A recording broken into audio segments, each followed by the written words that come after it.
네, 해외 해내에 산재한 우리 공화당 4만 8천 명 책임당원 여러분, 그리고 책임당원 아니지만 당원으로서 또 애국 국민으로서 우리 공화당을 주시하고 주목하고 또 바라보고 또 이번 전당대회와 3기 지도부 선출을 위해서 관심을 갖는 우리 많은 애국 동지들에게 3차 정견 발표를 하게 된 기호 1번 최고위원 후보 조시철 인사드리겠습니다. 오늘은 홍보, 인재, 양육에 이어서 정당의 정치자금에 대한 정견을 발표해 드리도록 하겠습니다.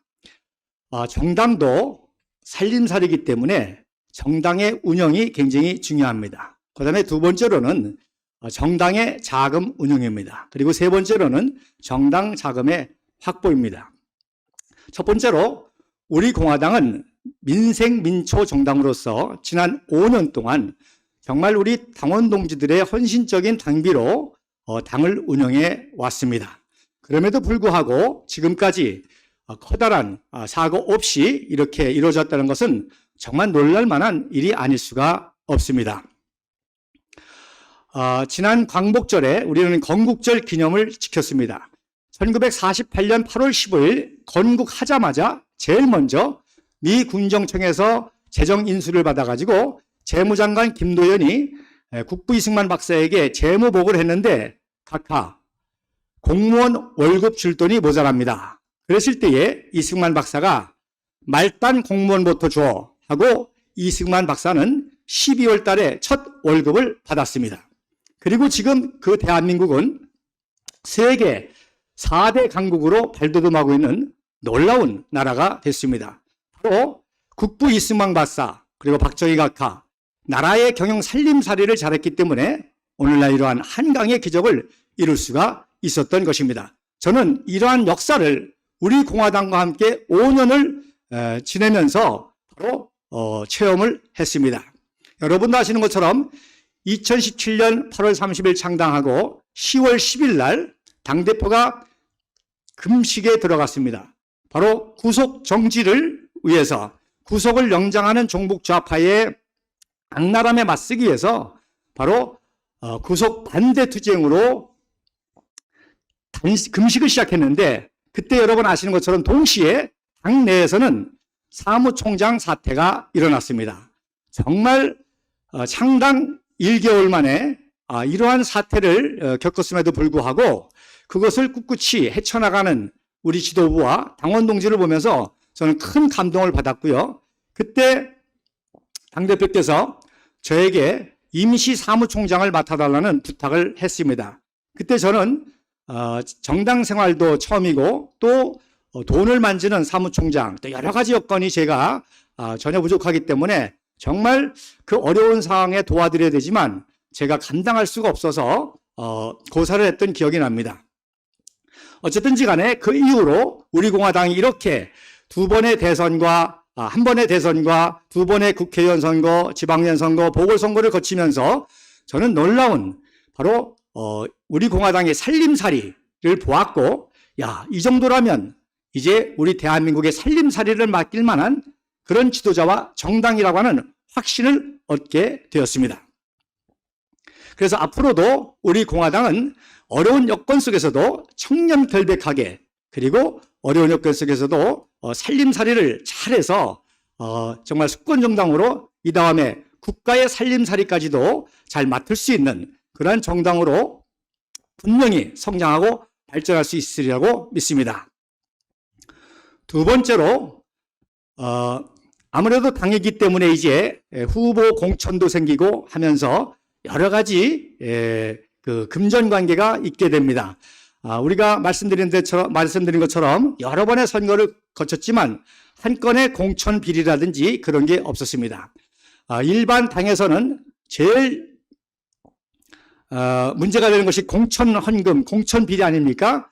여러분도 뭐 역사를 통해서 아시겠지만 오로지 정치연이었던 김대중이가 그러한 거부가 된 것은 공천장사였다고 하는 그런 말이 나올 정도입니다. 그리고 기존에 양당의 사람들이 왜 그 기득권을 못 버리는 거 아니? 거기서 공천을 받기만 하면 모든 선거 보전금을 받기 때문에 그래서 공천에 생명을 걸고 공천으로 해서 줄서기, 온갖 아부, 온갖 배신 이런 걸 하게 되는 것을 목격할 수가 있습니다. 우리 공화당은 그동안의 선거를 치르면서 한 번의 공천 비리 사건이 없었고 뇌물이라든지 이런 사건이 없었습니다. 특별히 박근혜 대통령께서도 청렴결백하게 정치 자금을 운영하시고 관리하셨기 때문에 오히려 그래서 탄핵을 당했다고 보여집니다. 자기 마음대로 정치 자금을 가지고 호의호식하던 그런 기존의 정치와 담을 쌓고 청렴결백하게 하니까 결국에 탄핵을 시켜서 정치 자금을 자기 떡집을 누듯이 그러한 비리가 있는 것입니다.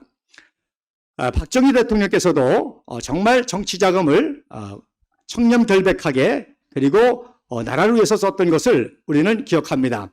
1962년도 10월 29일 날 중앙정보부장 김종필이를 미국과 일본에 보내면서 하와이를 경유해서 국부 이승만 박사를 모셔오는 것을 명령을 내렸습니다. 그리고 2만 불을 생활비로 지원하도록 했습니다.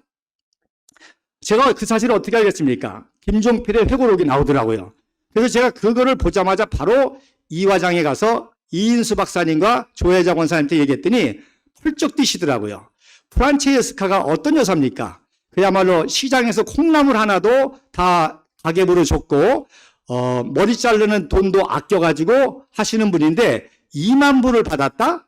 당연히 이거는 기록에 남기고 유산으로 물려질 또 할 거죠. 근데 전혀 그런 사실이 없다는 걸 알고 저는 배달 사고가 났구나.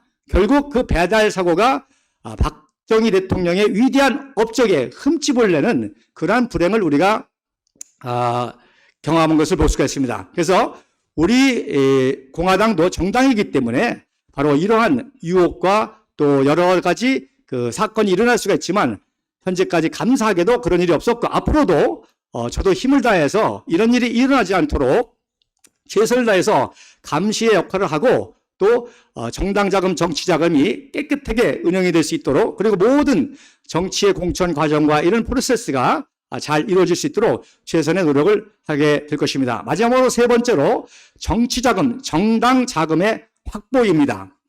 우리는 깨끗한 정치 자금 확보를 위해서 지금까지 노력을 해왔습니다. 그래서 앞으로도 이제 계속 그런 노력을 하겠고요. 또 우리 그 당내에도 고액 기부자들이 또 이렇게 있어서 많이 헌신을 합니다. 자, 예를 들어서 여의도에 우리 당원이 빌딩을 가지고 있다. 그러면 정당한 방법으로 저렴한 가격으로 계약을 하게 되면 그것이 하나의 좋은 깨끗하고 또 올바른 그런 그 정치 자금, 정당 자금의 확보가 될 것입니다. 이런 노력들이 암암리에 이루어지고 있습니다. 그래서 지난번에도 말씀드린 것처럼 깨끗한 돈이 아니면 절대로 받지 않고 그래서 지난번에도 말씀드린 것처럼 그런 자금이 한번 온 적이 있는데 우리가 당당하게 거절을 했습니다. 우리는 깨끗한 정치를 추구하기 때문에 깨끗한 자금이 아니면 어떤 기부도 받지 않는다. 그래서 앞으로도 이런 깨끗한 정치 자금의 확보를 위해서 계속 노력할 것이고요. 저는 지금까지 여러 가지 우리 당내의 과정을 통해서 많은 분들이 안타까워하는데 저는 그렇게 생각하지 않습니다. 이거는 하나의 과정이고 만약에 예를 들어서 이런 전당대 사태 이전에 깨끗한 거액의 정치 자금이 우리 정당 자금이 우리 공화당에 들어왔다. 그러면 나갈 사람 없겠죠. 그러나 이제 제 창당 5주년 제3기 지도부가 선출되어서 새롭게 단단하고 깨끗한 우리 정당을 만들게 된다면은 깨끗한 정치자금, 정당 자금과 함께 우리 공화당이 새롭게 도약할 수 있는 그런 기회가 분명히 있으리라고 믿습니다. 그래서 전두환 대통령과 노태우 대통령도 우파 지도자로서 훌륭한 분들입니다. 그러나 우리 공화당은 계승하지 않습니다. 우리 공화당은 오로지 청렴결백하고 정직하고 깨끗하게 정치 자금을 사용했던 국부 이승만 박사, 박정희 각하, 박근혜 대통령만 3번만 우리가 그 정신을 계승하게 되는 것입니다. 말씀드린 대로 전두환, 노태우 대통령도 우파 지도자로서 여러 가지 좋은 공적을 많이 남겼지만 일해재단이라든지 연희동 저택이라든지 2천억 공천 자금 비리라든지 정치자금 모금이라든지 이런 것 때문에 우리는 그들을 우리의 정통 보수 우파 지도자로 여기지 않은 것입니다. 그만큼 우리 공화당 당원 동지들과 지금과 같이 함께하는 우리 지도부는 이렇게 당당하고 자신 있는 것입니다. 그래서 이 3분의 이러한 정신을 이어받아서 정말 우리 대한민국을 다시금 깨끗한 정치, 깨끗한 정당, 그리고 깨끗한 국가 살림살이 토대 위에서 정말로 돈 하나 안 들이고 평화 통일을 이룰 수 있는 북한 동포를 살릴 수 있는 그러한 국가 살림살이를 우리 공화당과 우리 지도부가 분명히 박근혜 대통령과 함께 새롭게 이렇게 나갈 수 있으리라고 믿습니다. 기호 1번 조시철 후보 제3차 정당 자금에 대한 정당의 또 이 생활에 대한 3번째 정견 발표를 마치겠습니다. 감사합니다.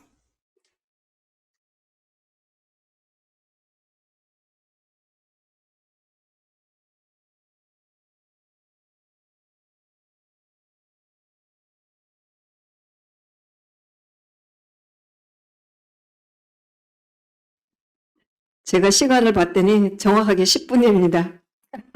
칼같이 또 앞으로 일을 해 주실 것을 기대합니다. 지금까지 오면서 너무 많은 아픔이 많았어요. 네, 우리 공화당 동지들이나 또 저 개인적으로나 또 지금까지 당을 이끌어왔던 조원진 전 대표께서도 아픔이 굉장히 많았을 거라 생각하고 그래서 이번에 당의 이제 대의원들이 되신 분들은 특히 이런 마음의 치유를 하는데 좀 노력을 해주셨으면 좋겠고 조금 전에 말씀하셨던 박정희 대통령께서 이승만 대통령 모셔오시려고 했다. 제가 지난번에 한 이승만 대통령 관련된 그 세미나에 갔을 때도 박정희 대통령이 이승만 대통령 돌아오시는 걸 막았다. 이렇게 해서 제가 질문을 하려다가 말았어요. 너무 안타까운 좀 잘못된 것 같은데 이제 앞으로 되시면 대외적으로 교육을 좀 많이 하셔서 이런 거를 좀 제대로 알려주셨으면 좋겠습니다. 네, 할 얘기가 너무 많죠. 박정희 대통령을 추종하는 분들은 이승만 대통령이 장기 집권하고 하야했다는 것 때문에 좀 그런 거 있고요. 또 국부 이승만 박사를 추종하는 분들은 군인 출신으로 혁명을 일으켰다는 것 때문에 약간 사실 그게 연속성인데 그 둘 사이에 갈등이 있습니다. 근데 감사하게도 저는 국부 이승만 박사가 박정희를 12년 동안 키웠다는 사실 그리고 그런 그 실제적인 예를 그래서 말씀드린 대로 1962년도 10월 29일 날 토요일 날 하와이에 직접 가가지고 모시려고 했는데 그 전날 이승만 박사가 떨어져가지고 다리가 부러지셨어요. 골절상에. 그래가지고 골절상으로 침대에 있어가지고 전혀 올 수 있는 상황이 아니었고 그때는 이미 고령인데다가 나이가 드셔가지고 주치의가 비행기 타면 돌아가신다. 그래서 절대 못 보내겠기 때문에 돌아올 수 있는 그런 상황이었었고요. 한번 제가 강의도 한 적이 있지만 이승만 박사가 돌아가시고 그 1965년도 7월 19일에 돌아가셨을 때 바로 박정희 대통령이 정치 활동 금지 해제법을 발효합니다. 그러니까 이승만 박사 하야하고 작년 내각 정권에서 정치활동 금지법을 만들었거든요. 근데 그거를 바로 해제하는데 그 해제 문서에 분명히 뭐라고 쓰는 거니? 해외에서도 5.16 혁명을 지지해 주시고 또 우리나라의 경제 발전을 위해서 울신양몽으로 훨씬 공적이 있기 때문에 해제하다고 하는 그런 게 있습니다. 그래서 어쨌든지 간에 이 두 세력이 합치는 것이 우리 보수파의 새로운 탄생이고요. 또 그런 역할을 우리 공화당이 할 거고 그런 역사적인 자료들은 많이 있고 그래서 제가 이인수 박사님을 만날 때마다 국부 이승만 박사께서 박정희 대통령 키운 얘기를 하면 굉장히 좋아하세요. 그분도 많이 이제 오해를 받았잖아요. 근데 그랬는데 이제 그런 얘기 해주시면 굉장히 좋아하시고 막 해달라 그러고 하는데 어쨌든지 간에 이제 그런 오해들이 이제 풀리면서 우리 새로운 역사가 이제 시작이 될 것 같습니다. 예. 그 다음에 그 전에 뭐 질문하신 게 뭐였었죠? 그 다음에, 지금까지 5년 동안에 우리 이 고난의 과정은 이거는 고난도 아닙니다. 이건 아무것도 아닙니다. 여러분, 현직 대통령이 탄핵을 당하지 않습니까? 그거 이상의 고난이 어디 있어요? 이거는 뭐 고난도 아니에요. 그 다음에 이승만 박사 말할 것도 없잖아요. 33년 동안 해외에서 그렇게 하시고 들어와서도 또 좌파하고 얼마나 싸우고 또 그 밑에서 또 박정희 대통령도 마찬가지고 이건 고난도 아닙니다. 이건 과정입니다. 근데 놀라운 거는 이런 과정들을 우리 당원들이 해결해 나간다는 거예요. 여러분이 저를 보시는 것처럼 5년 동안 저는 한 번도 흔들림이 없었고 뭐 이렇게 고난이라고 여겨본 적이 없는데 우리 동지는 더 하죠. 저보다 더 모든 것을 다 알고 또 당사자이면서도 제가 거기에 감동을 많이 받았습니다. 무슨 얘기냐? 저도 모든 걸 다 알고 지켜온 걸 다 알고 하면서도 견뎌나가는데 그분 당사자임에도 불구하고 한마디 말씀을 안 하고 동지들이 스스로 깨달아서 알아가지고 사태를 지금까지 다 정리해왔습니다. 그런 걸 보고 야 우리 공화당만이 앞으로 우리가 정당이 더 커지고 말씀드린 대로 이제 5기가 끝나고 엄청난 깨끗한 정당 자금 들어와서 막 당사도 5층까지 생기고 그러면 또 별의별 구대기도 들을 수 있거든요. 인재도 들었지만 인재를 가장한 사람들을 들 수 있습니다. 그러나 우리 당원 동지들이 현명하고 똑똑하고 있기 때문에 얼마든지 걸러내면서 우리 공화당이 계속 깨끗한 정당으로 큰 정당으로 단단한 정당으로 계속 발전해 나갈 수 있고 결국 국민들로 하여금 저 정당만이 정말 청렴결백한 정당이요 국가의 살림살이를 맡길 만한 정당이요 통일의 과정에서도 반드시 어떤 그 개인적인 이런 비리가 없이 나라와 민족을 위해서 할 것이라고 하는 그런 소망과 희망을 주게 될 것이라고 믿고요. 그래서 이거는 뭐 고난도 아니고요. 우리가 잘 극복해야 하는 과정이 있고 또 이번에도 또 선거라는 과정을 통해서 우리가 이렇게 해당해 나가고 그래서 이런 모든 것들이 우리가 배우는 단계요. 또 성숙해져가는 단계요. 또 발전하게 나가는 단계요. 또 우리가 커질수록 더 큰 파도가 올 수 있고 더 큰 공격이 있을 수 있지만 다 지혜롭게 이겨나갈 수 있다고 그렇게 확신하고 믿습니다. 우리 뉴스 오래간만에 오셨는데 반갑습니다. 예. 바쁘신 중에도 늘 좋은 영상 촬영해 주시고. 질문 있으십니까?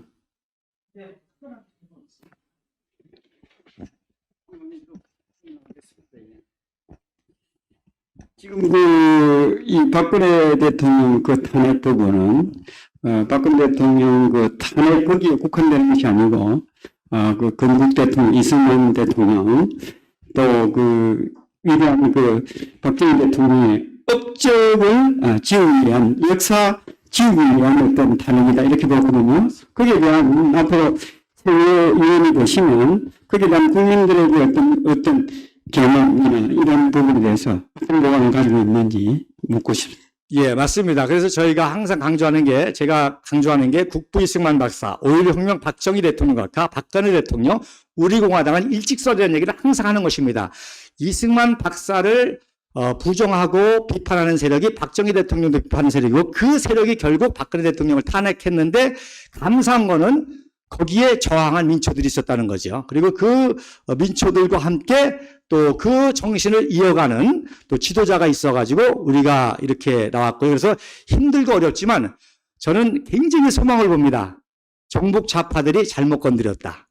너무 어리석게 잘못 건드렸다. 그래서 기습이라는 거는요. 장기적으로 가면 반드시 패합니다.